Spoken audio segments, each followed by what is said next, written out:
I yield 5 minutes to Representative Kim. Thank you, Mr. Chairman. Mr. Cisneros, you've had a couple questions come your way about why aren't we hitting our recruitment numbers? And you saw that chart there.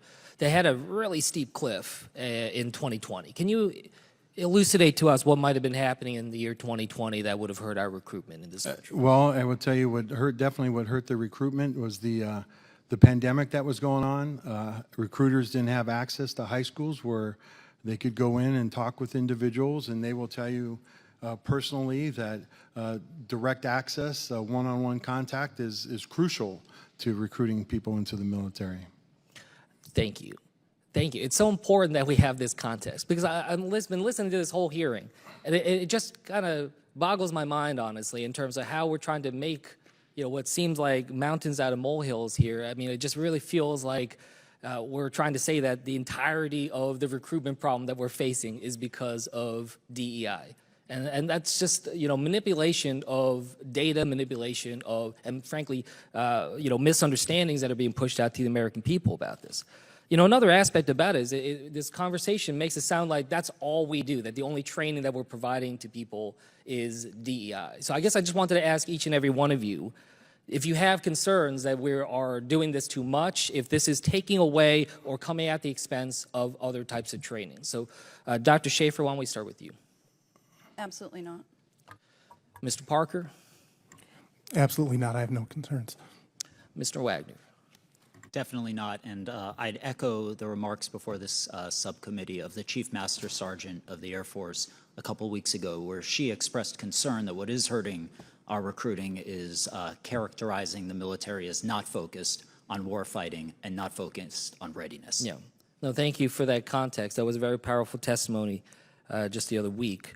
There was a number thrown out here at the beginning of the hearing and kind of scattered throughout as well. I was looking it up. It was Chairman Milley said that 5,889,082 man-hours have gone towards DEI, the extremist stand-down, and other types of efforts during this administration. So I'm looking at that number, and I'm thinking to myself here, well, look, we have, an active and reserve and guard force, about 2.4 million. Is that about right, Mr. Cisneros?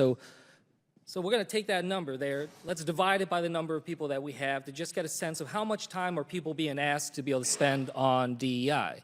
So we're taking this 5.9 million, 2.4 million, about 2.5 hours. Does that sound about right, what you're seeing? It sounds about right, Congressman. So we're spending here this entire hearing, which frankly at this point when we end will be about 2.5 hours maybe.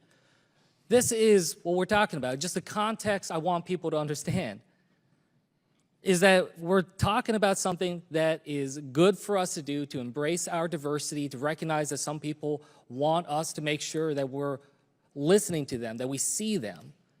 But we're doing it in a way that's calibrated. They're doing it in a way that recognizes there's lots of other things that we need to make sure that our service members are able to learn and able to go forward on. And I think that's something that Congressman Bergman was kind of getting at, and I agree with him that we want to make sure that we're looking at the metrics of how effective our military is and whether or not that lethality is continuing to be strong. So I guess I just want to ask you each here, as we're putting this into context, the challenges we face with recruitment in large part because of the pandemic, that we have DEI training, but it's not something that's overwhelming, taking over the entirety of the training of our service members. But with each and every one of you, is your service any less capable or lethal due to this 2.5 hours of training or other types of DEI training that we're doing? Dr. Schaefer? No. Mr. Parker? No. Mr. Wagner? Congressman, I believe that anything that creates a stronger, more cohesive team, and many of these trainings do, helps us with our lethality and our readiness. So absolutely, I don't believe so. Yeah, thank you. And one thing, Mr. Wagner, I just want to kind of pull on, because just I'm running out of time here, is I just thought you had a really eloquent point in your statement that I just want to end here on. You said, anyone eligible to serve who meets our high standards and is courageous enough to pledge that they'll support and defend the Constitution should be able to do so. I think that that is what this committee should always focus on. and not get caught up in this performative nonsense that sometimes we find ourselves in. So I hope that we can continue to work together in a way that lives up to that statement. Thank you, and I yield back. Gentleman's time has expired.